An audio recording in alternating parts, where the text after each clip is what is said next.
अस्सलामुअलैकुम दोस्तों, मुहम्मद अफजल कमर दा मुहब्बतां भरिया सलाम। एक पंजाबी गज़ल थोड़ी खिदमत विच पेश करन लगा। पीती ए डुलाना नहीं, पीती ए डुलाना नहीं, अपना आप विखाना नहीं। पीती ए डुलाना नहीं, अपना आप विखाना नहीं। अख चू पीनी सिखी है, मैं खाने वाल जाना नहीं। अख चू पीनी सिखी है, मैं खाने वाल जाना नहीं। अज दे जम्मे कहंदे ने, मेहनत करके खाना नहीं। अज दे जम्मे कहंदे ने, मेहनत करके खाना नहीं। अज दे जम्मे कहंदे ने, मेहनत करके खाना नहीं। कोई ते दसो जेड़ा इत्थे ज़र दे कान विकाना नहीं। कोई ते दसो जेड़ा इत्थे ज़र दे कान विकाना नहीं।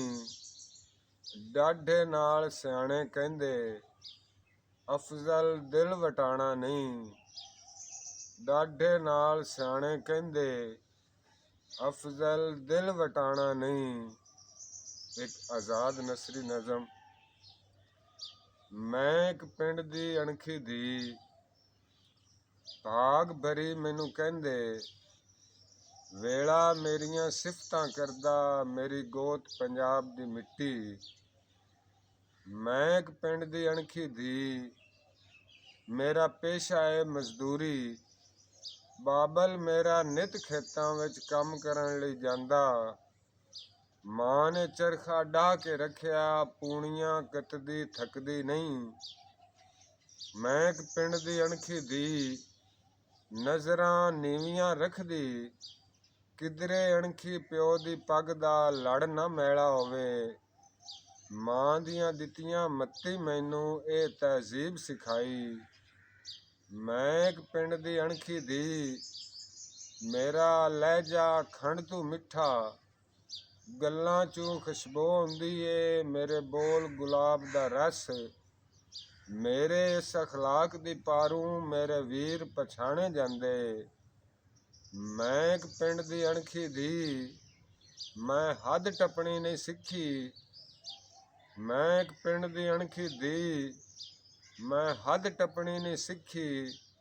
सिर दे भावें चिट्टे आ गए, मूँह चू वर नहीं मंगिया। सिर दे भावें चिट्टे आ गए, मूँह चू वर नहीं मंगिया। इंशाअल्लाह मरदियां ताईं रखनी प्यो दी लाज। मैं एक पिंड दी अणखी धी। लोहे तू पीडी हड़ पंजाली, शीयां वर्गे दांद। क्या बात। लोहे तू पीडी हड़ पंजाली, शीयां वर्गे दांद।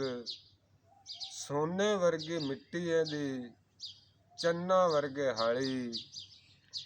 धरती 5 दरियावां दी, मेरे सिर दा कज। मैं तेनू जन्नत कहना, लोकी कहण पंजाब। वाह। मैं तेनू जन्नत कहना, लोकी कहण पंजाब। लोकां लई विछावे फुੱਲ, अपने पैरी कंडे। लोकां लई विछावे फुੱਲ, अपने पैरी कंडे। चंगी मां दा अणखी पुत्तर मुहम्मद अली जिनाह। वाह। चंगी मां दा अणखी पुत्तर मुहम्मद अली जिनाह। धरती विकदी वेखीए ते याद आया। धरती विकदी वेखीए ते याद आया। भुख ते मरदे बाला मैथे कीता एक सवाल। कलिया अग ते धर क्यों जांदे, चंगे बंदे मर क्यों जांदे। कलिया अग ते धर क्यों जांदे, चंगे बंदे मर क्यों जांदे। दोस्तों बहुत मेहरबानी। अगर वीडियो पसंद आवे तो लाइक ज़रूर करना। ਦੋਸਤੋ ਇਹ ਸੀ ਅਫਜ਼ਲ ਕਮਰ ਸਾਹਿਬ ਸਾਨੂੰ ਆਪਣੀ ਪੰਜਾਬੀ ਸ਼ਾਇਰੀ ਸੁਣਾ ਰਹੇ ਸੀ। ਕਦੀ ਕਦੀ ਅਸੀਂ ਇਹਨਾਂ ਦੇ ਡੇਰੇ ਤੇ ਆ ਕੇ ਆਪਣੇ ਇਹਨਾਂ ਦੀ ਕੋਈ ਸ਼ਾਇਰੀ ਸੁਣਦੇ ਹਾਂ। ਬਹੁਤ ਸ਼ੁਕਰੀਆ, ਬਹੁਤ ਮਿਹਰਬਾਨੀ। ਅੱਲਾ ਹਾਫਿਜ਼, ਅੱਲਾ ਹਾਫਿਜ਼।